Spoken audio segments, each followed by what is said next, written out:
सवाल, मातम करना और देखना कैसा है? बिस्मिल्लाहिर्रहमानिर्रहीम। जब इंसान पर कोई मुसीबत आती है और वो गम में मुब्तला होता है तो उस वक्त अल्लाह ताला ने इंसान को सब्र की तलक़ीन फ़रमाई है कि इंसान को ऐसे वक्त में सब्र करना चाहिए और नाशुक्री नहीं करनी चाहिए। चुनांचे अल्लाह ताला ने कुरान में फ़रमाया है, या अय्युहल्लज़ीना आमनुस्तईनु बिस्सब्रि वस्सलाह इन्नल्लाहा मअस्साबिरीन। ए ईमान वालो, तुम लोग नमाज और सब्र के ज़रिए अल्लाह से मदद मांगो, बेशक अल्लाह सब्र करने वालों के साथ है। वला तक़ूलू लिमन युक़्तलु फ़ी सबीलिल्लाहि अमवात बल अहयाउम वलाकिन ला तशऊरून। और वो लोग जो अल्लाह की राह में शहीद हो गए हैं उनको मुर्दा मत कहो, बल्कि वो लोग ज़िंदा हैं, तुमको शऊर नहीं है। इसी तरह अल्लाह ताला ने एक दूसरी जगह इरशाद फरमाया है, अल्लज़ीना इज़ा असाबतहुम मुसीबतुन क़ालू इन्ना लिल्लाहि व इन्ना इलैहि राजिऊन। वो लोग जब उन पर कोई मुसीबत पहुँचती है तो वो कहते हैं कि हम अल्लाह के हैं और हमको अल्लाह ही की तरफ लौट कर जाना है। उलाइका अलैहिम सलवातुम मिर रब्बिहिम व रहमह व उलाइका हुमुल मुहतदून। ये वो लोग हैं जिन पर उनके रब की तरफ से मेहरबानियाँ और रहमत नाजिल होती है और यही लोग हिदायत याफ्ता हैं। इन आयतों की रोशनी में देखा जाए तो अल्लाह ताला का हुक्म यही है कि जब इंसान गम में मुब्तला हो, मुसीबत और परेशानी के वक्त में इंसान को सब्र करना चाहिए।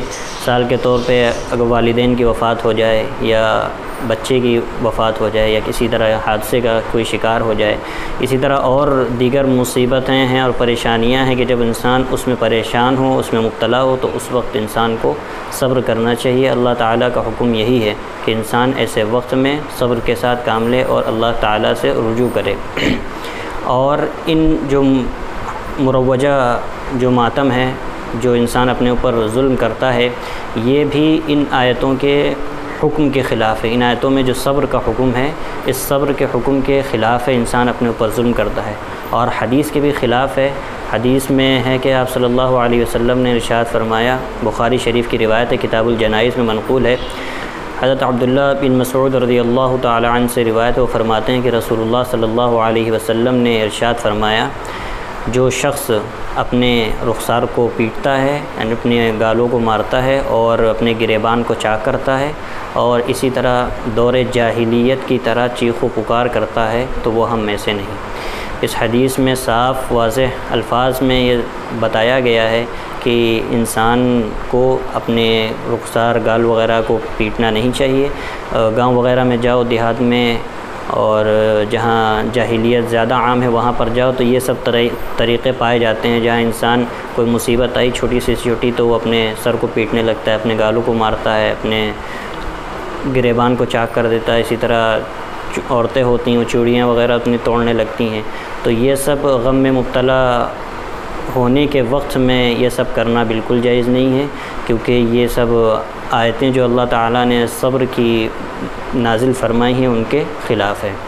इसी तरह हज़रत हुसैन रज़ियल्लाहु ताला अन्हु का जो वाक़या पेश आया, जो शहादत हुई है, ये वाक़ई जो ईमान वाले हैं, अहले ईमान हैं, उनके लिए तो दर्दनाक वाक़या है ही।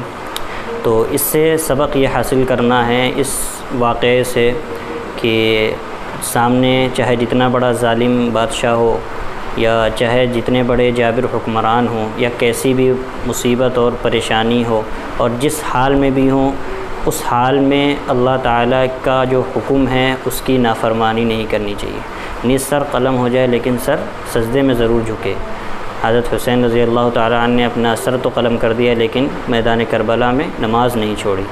हम लोगों को इस वाक़े से यही सबक हासिल करना चाहिए था कि हमारी ज़िंदगी में अल्लाह ताला के हुक्म की फर्माबरदारी किस तरह आ जाए, लेकिन हमने उसको तर्क करके दूसरे जो शैतान के जो रास्ते हैं उनको इख्तियार कर लिया है कि अपना खून बहाते हैं, मातम करते हैं और ताज़िया वग़ैरह उठाते हैं और पता नहीं क्या क्या जाहिलों वाली हरकतें करते हैं, जो कि बिल्कुल नाजायज़ है, दुरुस्त नहीं है। हज़रत हुसैन रज़ियल्लाहु ताला अन्हु के साथ जो अहले बैत बच गए थे बाद में, उन्होंने भी क्या कहते हैं, कभी भी अपनी ज़िंदगी में मातम वग़ैरह या आहो गिरियाज़ारी, अपना सर पीटना, चीखना, चिल्लाना, खून बहाना, ये सब कभी नहीं किया।